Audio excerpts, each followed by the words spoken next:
Good morning students. हम लोग समाजशास्त्र के उदय के बारे में बात कर रहे थे और समाजशास्त्र के उदय में प्रत्येक घटना के सामाजिक और सांस्कृतिक जो आधार हैं उसको खोजने में एक महत्वपूर्ण काम किया है। इसलिए समाजशास्त्र विषय जो है उसकी खोज जो है अपनी हमारी सामाजिक, सांस्कृतिक और वैज्ञानिक परिस्थितियाँ जो थीं उनके कारण थी। हर्बर्ट मार्क्यूज़े ने अपनी पुस्तक रीज़न एंड रेवोल्यूशन में लिखा है कि व्यापार ने सामाजिक दर्शन के उदय की परिस्थितियाँ तैयार की, जबकि उद्योग और पूंजीवाद ने समाजशास्त्र के परिस्थितियों को हमवार किया। तो ये समाजशास्त्र जो विषय है उसके विकास में न सिर्फ सामाजिक परिस्थितियाँ थीं बल्कि राजनीतिक परिस्थितियाँ, औद्योगिकीकरण को हम कह सकते हैं, उपनिवेश जो वाद था जिसका जन्म यूरोप में हुआ, और धार्मिक क्रांतियाँ जो हुई, फ्रेंच रेवोल्यूशन, वैज्ञानिक क्रांति, ये सारी जो क्रांतियाँ हैं ये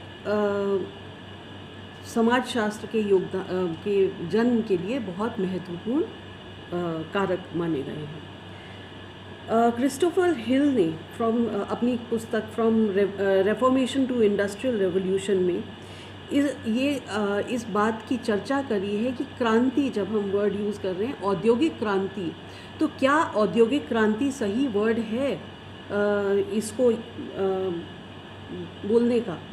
क्योंकि औद्योगिक क्रांति शब्द जो है, जब हम क्रांति शब्द का इस्तेमाल करते हैं तो ये एक ऐसा व्यापक सामाजिक आंदोलन है जो उत्पादन की तकनीक और उत्पादन के संबंधों में को पूरी तरह बदलना चाहता है। ये आंदोलन प्रचलित प्रभावी विचारधारा को बदलकर एक नई विचारधारा स्थापित करना चाहता है, और क्रांति की विचारधारा होती है। विचारधारा विहीन सामाजिक आंदोलन क्रांति नहीं, विद्रोह है। सबसे महत्वपूर्ण बात यह है कि क्रांति व्यापक जन आंदोलन है और जन संघर्ष है। जैसे इंग्लैंड की क्रांति, फ्रांस की क्रांति, रूस की क्रांति, ये क्रांति मानी जाएंगी। औद्योगिक क्रांति को क्रिस्टोफर हिल एक क्रांति नहीं मानते हैं। इस क्रम में औद्योगिक क्रांति सामान्य रूप से प्रौद्योगिकी में गुणात्मक परिवर्तनों की एक श्रृंखला को कहते हैं, जिसकी कड़ी के रूप में उद्योग और पूंजीवाद का उदय हुआ। इस अर्थ में औद्योगिक क्रांति का एक व्यापक संदर्भ था जिसका आरंभ व्यापार और व्यापारवाद से हुआ, ट्रेड से हुआ। और ये सही है कि औद्योगिक उत्पादन प्रणाली के आरंभ होने के अनेक कारण थे। इन कारणों के बारे में विवाद है, लेकिन कारणों और परिस्थितियों की विस्तृत चर्चा मार्क्स, वेबर और डर्कहाइम ने की है। इस पूरी श्रृंखला में हम अब औद्योगिक क्रांति और उद्योग क्या हैं इस पर चर्चा करेंगे। औद्योगिक क्रांति क्या है? सबसे पहला महत्वपूर्ण बात है कि औद्योगिक क्रांति या औद्योगिकीकरण, ये इसमें उद्योग ने उत्पादन की तकनीक या शैली को बदला। पहले जो शैली थी वो जैविकी शैली थी। ऊर्जा के स्रोत गैर जैवीय होते चले गए। पहले जैवीय स्रोतों पे उत्पादन होता था, जैसे क्योंकि श्रम जो था वो जैवीय श्रम लगता था, चाहे वो जानवर का, पशु का हो, चाहे वो मनुष्य का हो।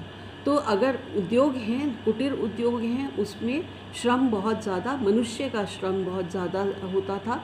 या अगर कृषि है तो कृषि में भी उत्पादन के लिए जानवरों का इस्तेमाल होता था, जिससे कि बुलक्स का इस्तेमाल होता था, जिससे बुलक्स का या घोड़े का, इनका इस्तेमाल होता था। तो ऊर्जा के स्रोत गैर जैविकीय होते चले गए और मनुष्य और जानवर की शक्ति के स्थान पर वाष्प, तेल इत्यादि का इस्तेमाल होने लगा। दूसरा बहुत महत्वपूर्ण बदलाव जो था वो था मशीनों का प्रयोग। उत्पादन की प्रक्रिया जटिल होती चली गई और डर्कहाइम ने इस रूप में नहीं लेकिन श्रम विभाजन के आधार पर कहा है कि औद्योगिकीकरण से सरल समाज जटिल होता चला गया। उद्योग से गृह उत्पादन के स्थान पर कारखाना उत्पादन आरंभ हुआ।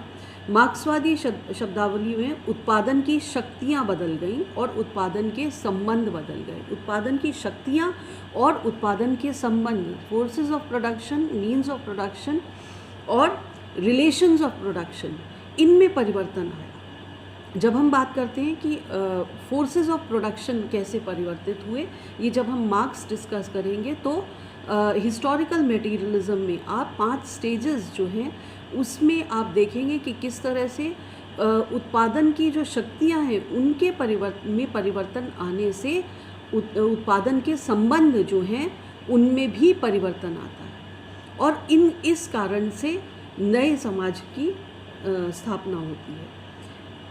औद्योगिक क्रांति की जब हम चर्चा करते हैं तो मूलतः हम इंग्लैंड के संदर्भ में करते हैं, पर वॉलरस्टाइन ने ये कहा है कि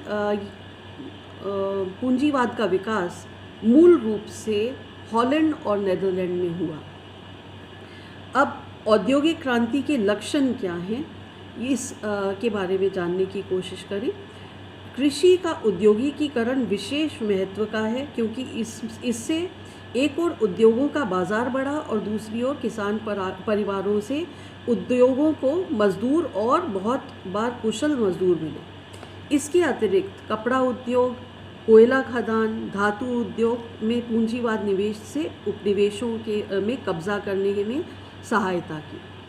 इंग्लैंड ने नीतिगत रूप से और राज्य शक्ति के द्वारा भारत पे कपड़ा उद्योग का नाश किया और इंग्लैंड ने भारत के कपड़ों को के निर्यात पर रोक लगा दी। औद्योगिक क्रांति का एक महत्वपूर्ण तत्व जो है वो है यातायात में गुणात्मक परिवर्तन।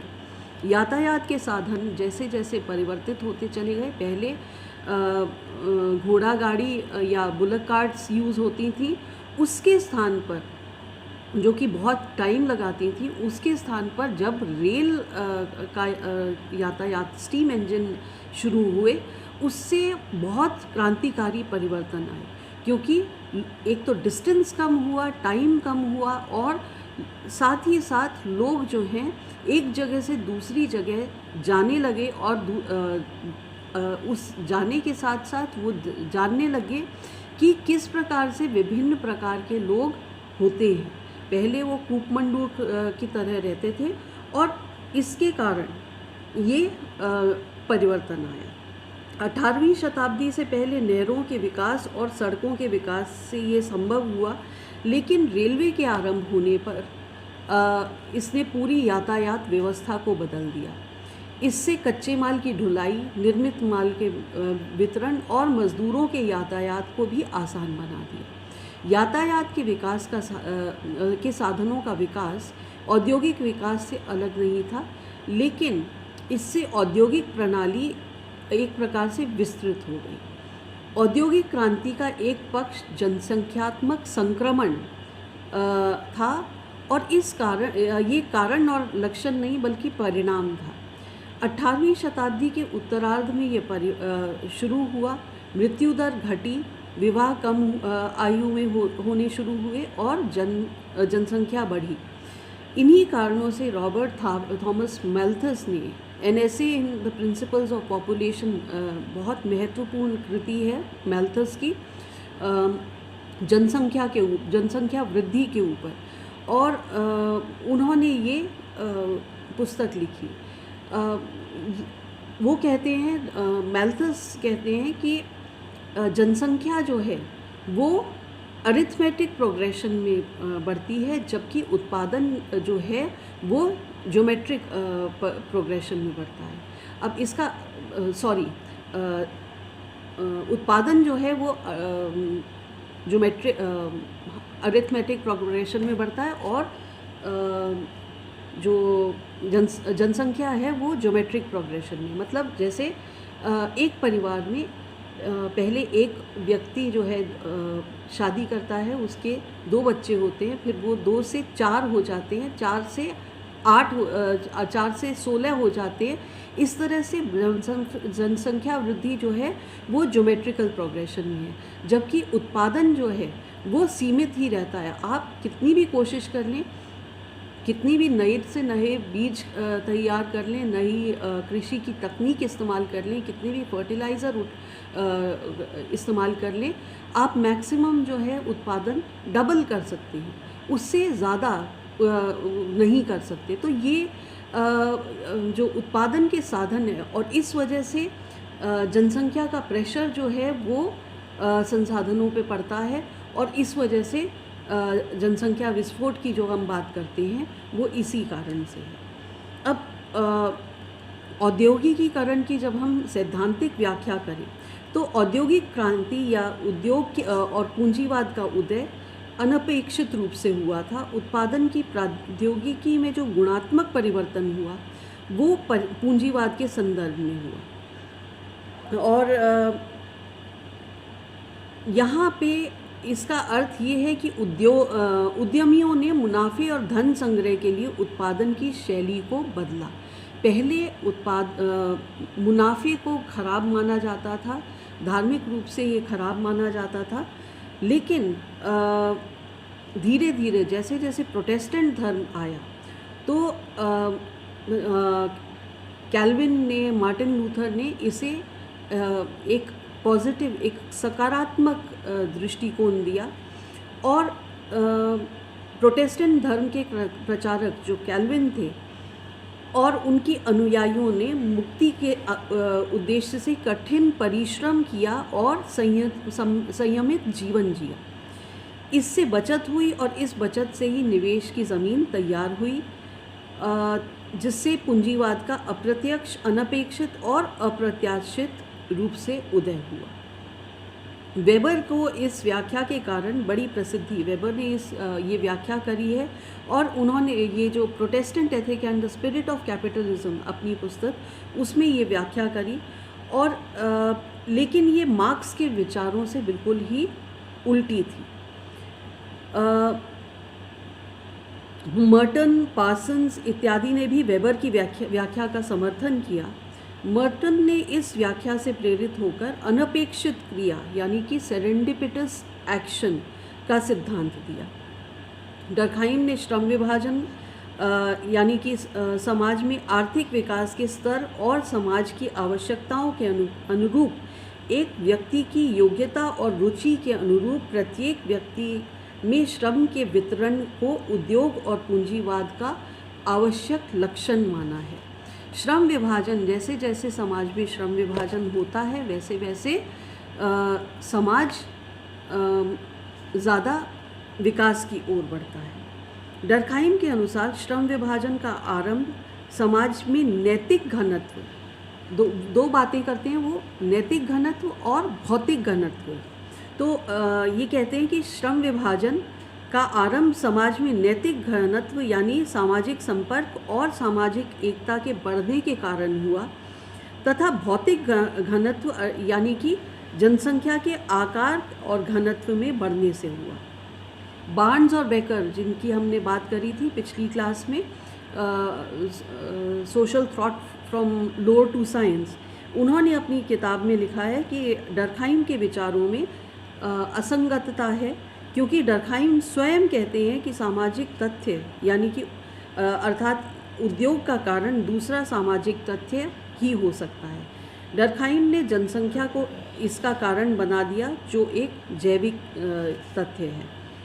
कार्ल मार्क्स ने ये तो माना था कि उद्योग और पूंजीवाद का विकास अनपेक्षित था, ये किसी ने नहीं सोचा था कि इसे युगांतकारी परिवर्तन होंगे। मार्क्स ने कहा, व्यापार ने अनेक व्यक्तियों और समूहों में अथाह धन संग्रह किया, और इन व्यापारियों को लालच और धन संग्रह की भूख और जोखिम उठाने की मानसिकता ने उद्योग को जन्म दिया।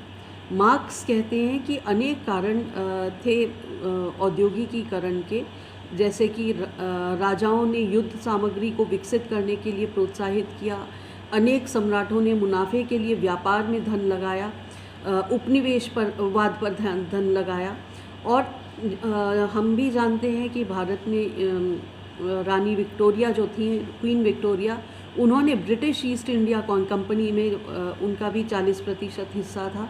इसी तरह से कोलंबस, बहुत सारे स्पेन और बहुत सारी कंट्रीज़ जो थी, डेनमार्क और स्पेन, बहुत सारी ऐसी कंट्रीज़ थी जिन्होंने नौसेना का विकास किया और नए नए अभियान शुरू किए, नए जल मार्ग ढूंढने के लिए, जिससे कि व्यापार का विस्तार हो सके, नए नए बाज़ार खोजे जा सकें और नए नए कच्चे माल के स्रोत लाए जा सकें। तो इसी के साथ साथ, औद्योगिकीकरण के साथ साथ हम बात करते हैं विज्ञान के विकास की।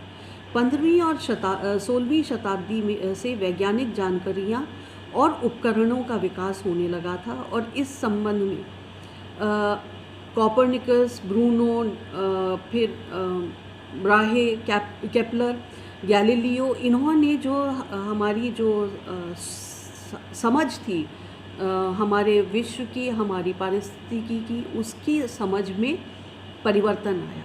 क्योंकि पहले जो हमारे आसपास की जो चीज़ों की समझ थी वो धर्म से जुड़ी हुई थी। जो भी हमारी धार्मिक ग्रंथ कहते थे, चाहे वो बाइबल है, चाहे वो हमारे भारतीय धार्मिक ग्रंथ हैं, उनमें ये चर्चा है कि किस तरह से ईश्वर ने ब्रह्मांड की रचना करी और किस प्रकार से वो रचना जो है वो और किस तरह से धरती जो है वो केंद्र में है और चारों तरफ ग्रह घूमते रहते हैं। और ये जो कल्पना थी, जो धर्म के से जुड़ी हुई कल्पना थी, वो वास्तविकता से परे थी। क्योंकि वैज्ञानिक शोधों से पता चला कि धरती केंद्र में नहीं है, बल्कि हमारा जो सूर्य सौर मंडल है उसके केंद्र में सूरज है और चारों तरफ प्लैनेट्स चक्कर काटते हैं। इसी तरह से ये भी पता चला कि हमारा सौर मंडल भी अपने आप में केंद्र में नहीं है, ब्रह्मांड के केंद्र में नहीं है, बल्कि एक हमारी जो मिल्की आकाशगंगा जो है वो एक सिरे पे पड़ी हुई है। ब्रह्मांड जो है वो बहुत ही विस्तृत है। तो वैज्ञानिक खोजों से ये पता चला और नए नए तरह के दूरबीन बनानी शुरू करी। और ये साथ ही साथ इसी तरह से विलियम हार्वे ने रक्त संचार के बारे में एकदम नई सूचना प्रदान करी। आइजैक न्यूटन ने गणित के नए नियमों को विकसित किया। और जो हम जानते थे किस तरह से हम मनुष्य की अस्तित्व की भी बात करें तो बाइबल में जिस प्रकार से वर्णन है मनुष्य के किस प्रकार से आया, कि किस तरह से मनुष्य की रचना करी, ईश्वर ने किस प्रकार से मनुष्य की रचना करी, इसी तरह से हम भी भारतीय जो हैं वो हम भी समझते हैं कि ब्रह्मा जी ने किस तरह से मनुष्य की रचना करी। जबकि डार्विन ने जो सिद्धांत दिया था वो बिल्कुल ही उससे विपरीत था। डार्विन ने इवोल्यूशन की बात करी है, यानी कि उद्विकास की। और उद्विकास जो है वो बहुत निरंतर, बहुत करोड़ों अरबों साल तक उद्विकास की प्रक्रिया के बाद मनुष्य जो है वो पृथ्वी पर आया। एक कोशिका विकसित हुई और उसके उद्विकास के क्रम में पहले जल में रहने वाले जीवों का विकास हुआ, फिर थल पे, जल और थल पे दोनों में रहने वाले जीवों का विकास हुआ। इसी तरह से पेड़ों पर चढ़ने वाले जीवों का विकास हुआ, उड़ने वाले जीवों का विकास हुआ, और बाद में जाके मैमल्स का स्तनधारी जो जानवर हैं उनका विकास हुआ। और उसमें भी अंतिम कड़ी में बंदरों से मनुष्य होमो सेपियन का विकास हुआ। तो ये जो वैज्ञानिक जो जिस तरह से उन्होंने डार्विन ने जो सिद्धांत दिया जैविकीय उद्विकास का, तो ये हमारी जो जितनी भी धार्मिक सोच है उसके बिल्कुल ही विपरीत था। और आर के मर्टन ने कहा है कि ये खोजें जो हैं ये अन्य कारकों से जुड़ी हुई थी और एक स्वाभाविक प्रश्न है कि यदि ये वैज्ञानिक मेधा के परिणाम थे तब ये पहले क्यों नहीं हुए। व्यापार की गतिविधि, नई जानकारी, व्यापार की आवश्यकताओं ने ये परिस्थिति तैयार की जिससे ये संभव हुआ।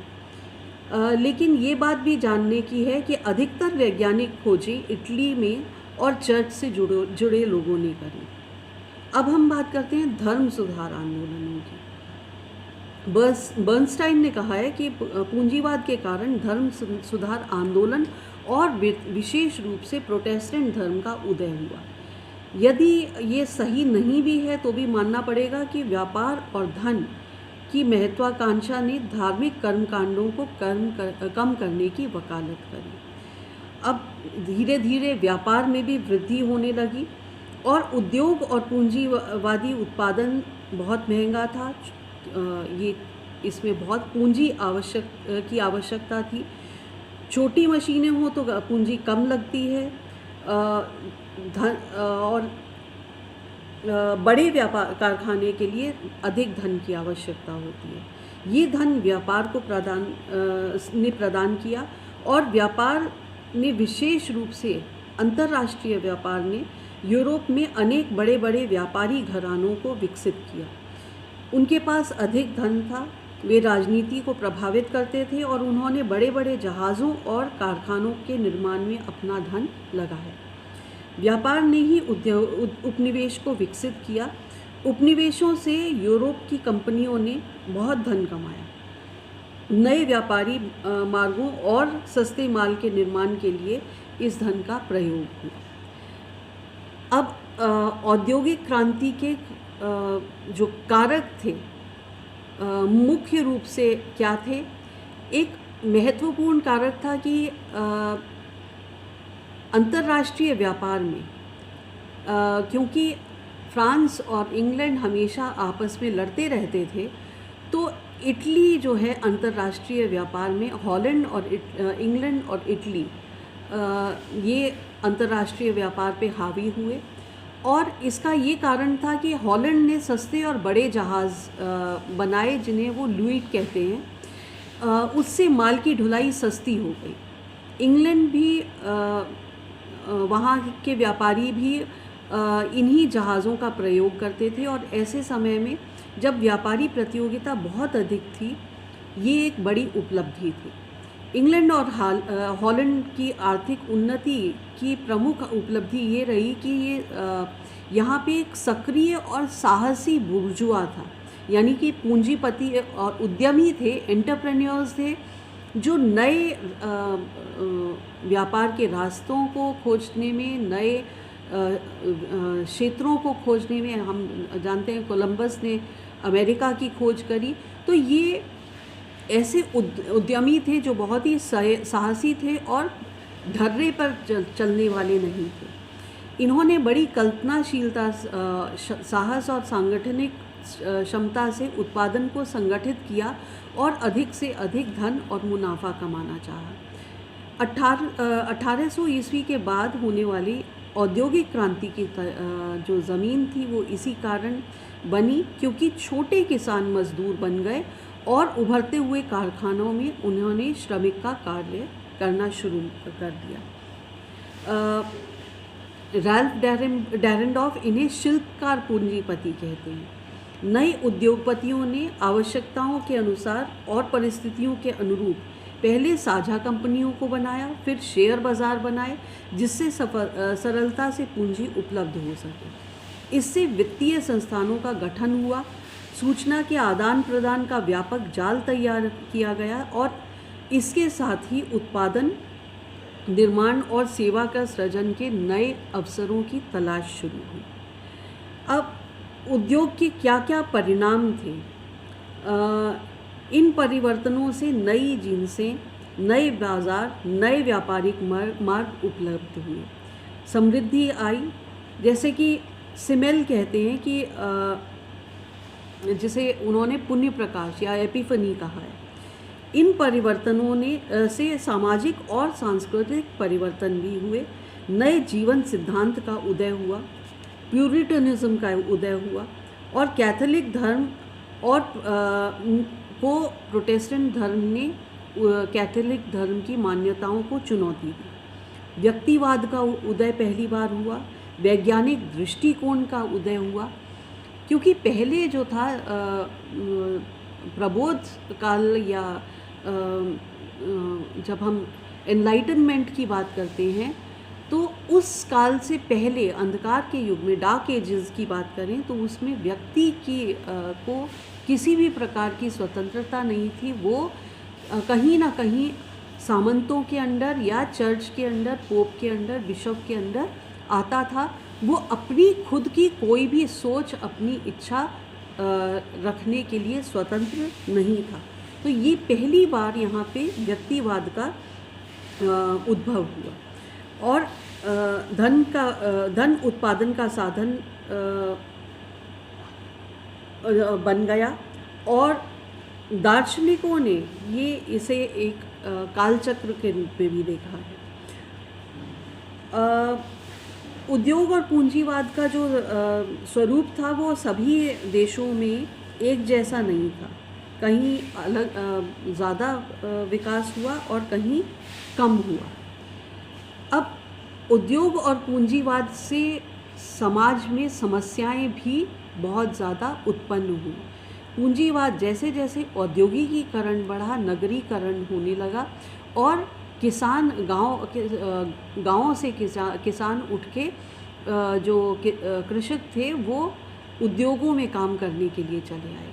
पर ऐसी स्थिति में वहाँ जो नगर थे वहाँ पे बहुत सारी गंदी बस्तियाँ स्थापित हुई और वहाँ पे श्रम के लिए कोई भी कानून तब तक नहीं बने हुए थे और इस कारण से बहुत सारी समस्याएं पनपी।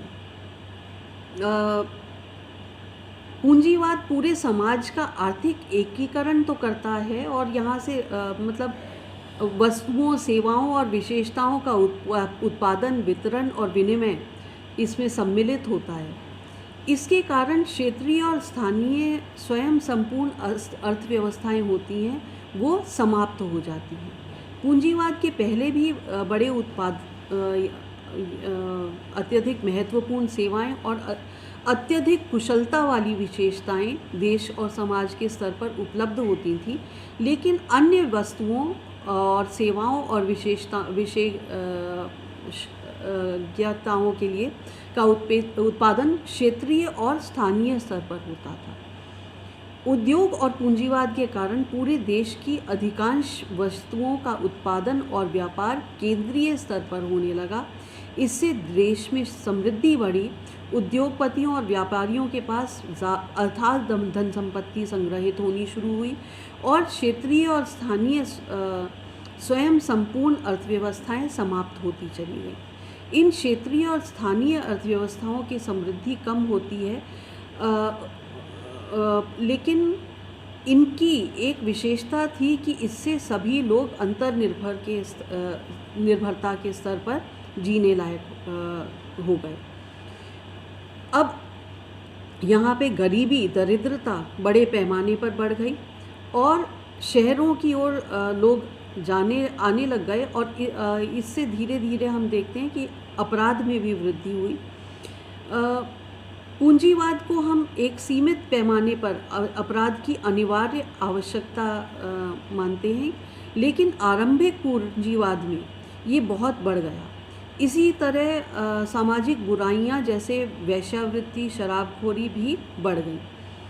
उद्योग और पूंजीवाद के आरंभिक दौर में पुराने नियम और मूल्यों को दरकिनार कर दिया गया और लेकिन इनके स्थान पर नए मूल्य स्थापित नहीं हो पाए।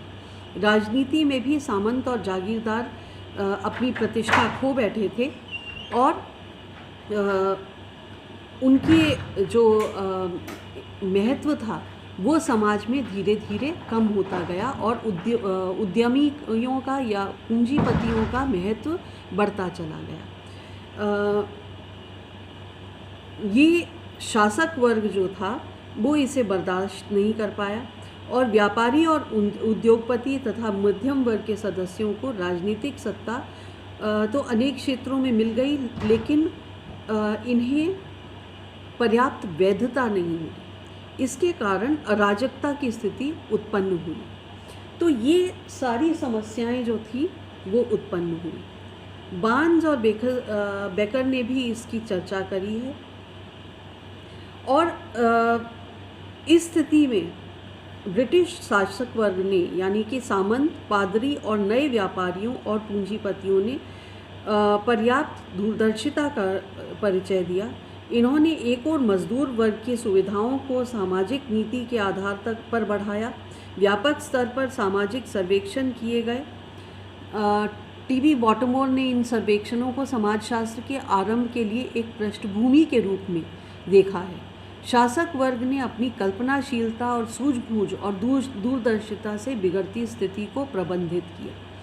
इसलिए समाजशास्त्र के उदय की पृष्ठभूमि को तो तैयार हो गई। मूल कारण उद्योग और पूंजीवाद का आरंभ हो गया, लेकिन समाजशास्त्र का यहाँ पे उदय नहीं हुआ।